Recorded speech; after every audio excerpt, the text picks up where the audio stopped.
ওটা দেবে রেল প্রশাসন। আমরা তো সাধারণ মানুষ, আমরা তো 6 মাস 1 মাসে চলি। আমরা তো আপনার নির্দিষ্ট টিকিট কেটে যাই, আমরা আমাদের কর্তব্য পালন করি। আর প্রশাসনের কর্তব্য হচ্ছে রেল লাইনকে ঠিক করা, রেল লাইন সংস্কার করা, টাইম রিটার, ওটা ওদের দায়িত্ব। আমার সবচেয়ে খারাপ লাগে ওরা মরলে পর ডেড বডিকে হাওয়া করে দেওয়ার চেষ্টা করে, একরকম কথা বলে।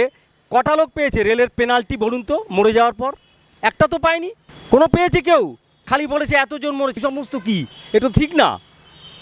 ওদেরকে বলুন সচেতন হতে, তাহলেই তো সব রেল সমস্যা হবে। দীর্ঘদিনের রেলপথগুলো পেয়েছেন, কোনো মেনটেনেন্স নাই, কিছু নেই। মিনিস্টার চেঞ্জ হচ্ছে কিন্তু ওইসব তো চেঞ্জ হচ্ছে না। একটা রেল সুরক্ষা, রেল নিয়ে যায়, রেল পাতার রেল লাইনটা, এগুলো দেখবে না ওরা? এগুলো তো করা উচিত।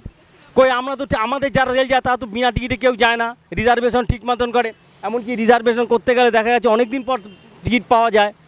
আমরা আমাদের দিকে ঠিক আছি, আর যারা এই গভর্নমেন্ট চালাচ্ছে তারা ঠিক থাকবে না? আমাদের সুরক্ষা তারা দেবে না? তাদেরও তো উচিত।